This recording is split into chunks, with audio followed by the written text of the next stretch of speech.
Jesus says, "Do not fear those who kill the body but cannot kill the soul. Rather fear him who can destroy both the soul and the body in hell." I didn't like the readings for this week. They're not the most joyous readings, especially for Father's Day. And I kept getting stuck and drawn back to that particular line. Don't fear those who can kill the body. What do you mean? I don't want to die. But he says, rather fear the one who can kill the body and the soul. And so as I read commentaries and even resorted to reading other people's sermons, trying to come up with direction, I finally found myself going back to a scene from the very first Star Wars movie, A New Hope, after Han Solo has succeeded in bringing Luke and Leia to the rebellion, and he is collecting his reward, and he is about to leave, and Leia is trying to get him to stay. And he says to her, "What good is a reward if I'm not around to use it?" He says, "Attacking that battle station is not my idea of courage. It's my idea of suicide." That is my impression kind of what Jesus is saying today in the gospel, because he is talking to this large crowd of people. People have now been following him and coming and listening to him, and the crowds have gotten huge at this point. And so now he's doing what we can call a reality check, which is sort of what Han Solo was doing from his own personal perspective.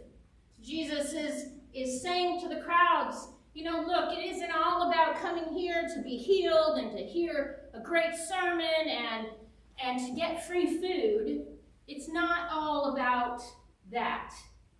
He goes, because the reality is the longer you follow me, the more you're going to find yourself in trouble of some kind or another. And he's saying, keep in mind, in this time frame, religion was a part of every element of their life. And a part of how they lived their life was to be in a right relationship with God the Father, to have that righteousness. And remember also, all the people who are following him and coming to him are those who are considered outcasts, sinners, maybe more on the fringes by the Pharisees and the religious leaders of the day. They aren't necessarily people to consort with because they don't check off all of the right boxes. And so he has all of these people coming, and he is giving them a reality check. Now look, there's more to what I am doing than what you've seen. And if you stick with it, you need to expect trouble. Expect a sword to come through your life, where father and son are against each other, mother and daughter, mother-in-law and daughter-in-law, and he goes on and on. And it's rather intimidating. For us, it might be, what I imagine or how I interpret it is Jesus is saying, basically, doing the right thing is not the easy path. The people knew the commandments. We know the commandments. We know what Jesus teaches. But doing the right thing is not easy. Taking the high road, as some of us have been told, that's one of the things I was told over and over again growing up. You got to take the high road. Well, taking the high road sometimes sucks. It does. Taking the high road sometimes means you lose your job. Or relationship or you lose your friend, sometimes the high road in doing the right thing means you feel good about yourself inside. You know you've done the right thing. And you know you would have hated how you felt if you did the wrong thing. But doing that right thing meant that some other part of your life is not A-okay.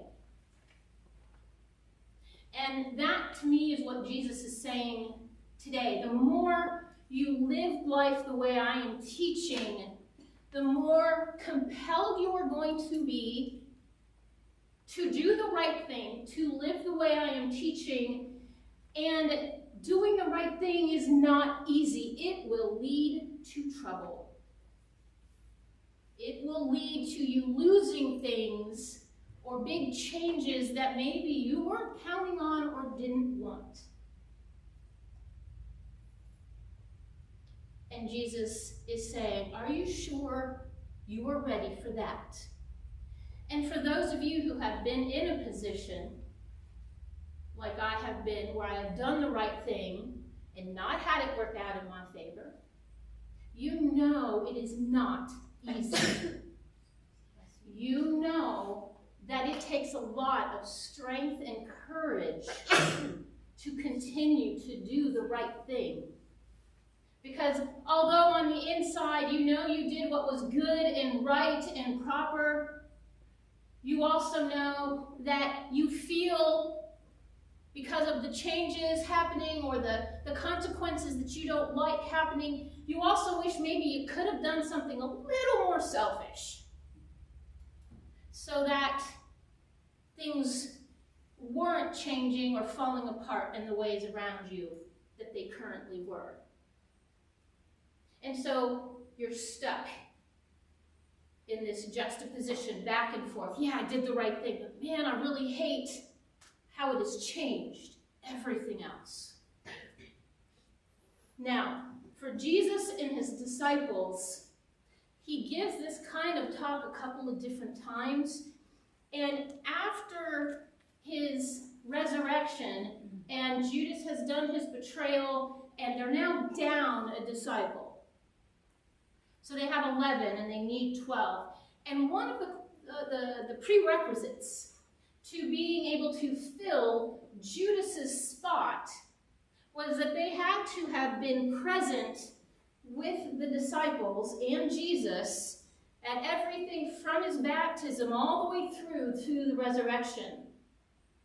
So of all of these large crowds that have been coming to him, there were exactly 2 other men who qualified. 2. And we know that Matthias was the man who was chosen by casting lots. But of all of those followers, after those warnings, only 2 had been there for everything. That says something about hearing the cost and having the courage and the strength to keep moving forward. It's hard. And yet, what Jesus is also telling us today, and if I had been the one selecting the readings, I think I would have selected Psalm 139 instead. There's a similar message, but I also found myself going to another little thing, and to me it stems a bit from somebody knowing Psalm 139 really well. And it goes like this: Lord, you have searched me out and known me. You know my sitting down, my rising up, and you discern my thoughts from afar. And it goes on to say how God knows everything that this person does. When they sleep, when they lie in bed, when they wake up. The good things they do, the bad things they do. Is this ringing any bells? Because I kept going to the song Santa Claus is Coming to Town. He sees you when you're sleeping. He knows when you're awake. He knows if you've been bad or good, so be good for goodness sake. Okay, so I think they drew from Psalm 139, quite frankly. You know, my kids might have Elf on the Shelf, but I had this song as a little kid. You know, oh gosh, he knows whether I go to bed on time, and I really want these gifts. And if he's really watching, and I want him to know I'm good, well, you know, wow, he sees everything I do, and I'm going to be extra good, so maybe I'll get some more gifts under the tree. Now, granted, God isn't Santa Claus, but I think Jesus is also trying to tell those in the gospel reading, he's trying to tell those who are listening to him that, you know what, no matter what, you don't want to pay attention to what the world is saying. You want to pay attention to what God is saying. Aren't 2 sparrows sold for a penny? And yet your Father is with them until their dying breath. And aren't you worth more than those sparrows? In other words, God will always be with you, and it's his opinion of you that matters the most. So when you take that high road and you do the right thing that isn't easy because it's the right thing, even though you know it's going to bring challenge and trouble, Jesus is saying, know that that's the good thing. Know you're fighting the good fight. And I think the challenge for us all these generations later is to look and hear and understand these readings in a way that says to us that if all of us could all the time make the right choice for the sake of the right choice, if all of us at all the time could take that high road because that is what we are called to do, if all of us could do that, could you imagine how much better this world would be? Because that is why Christ came into this world.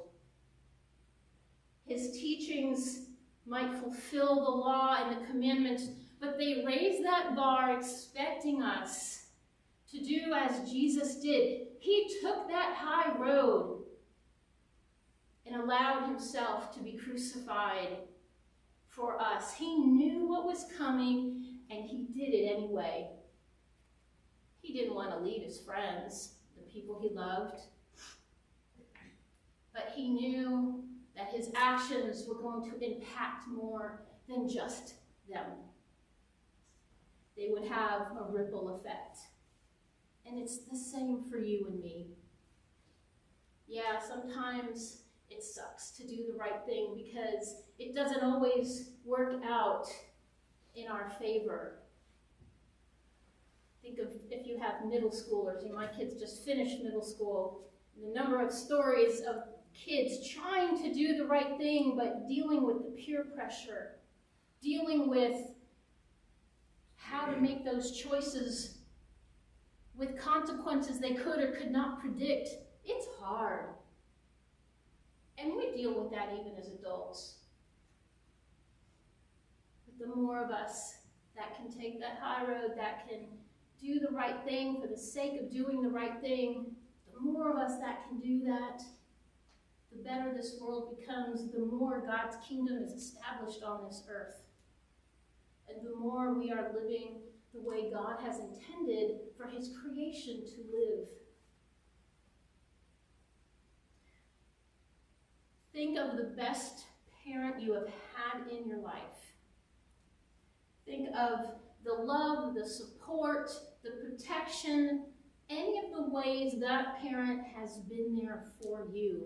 And while today is Father's Day, and we do tend to address God the most as our Father in heaven, ultimately, God is that parent for us that has given us everything that we have ever wanted and needed. So whatever and whoever that parent has been to you, think about how God is the parent that will supersede and be even better than all of that. So on this Father's Day,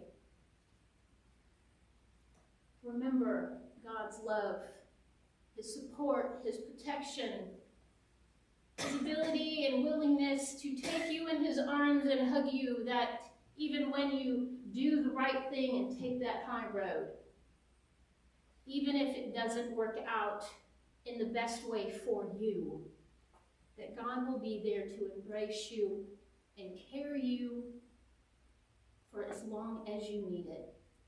And that the ripple effects of the good you do with all of your choices will affect God's kingdom in the days and years beyond anything you can imagine. Amen. Amen.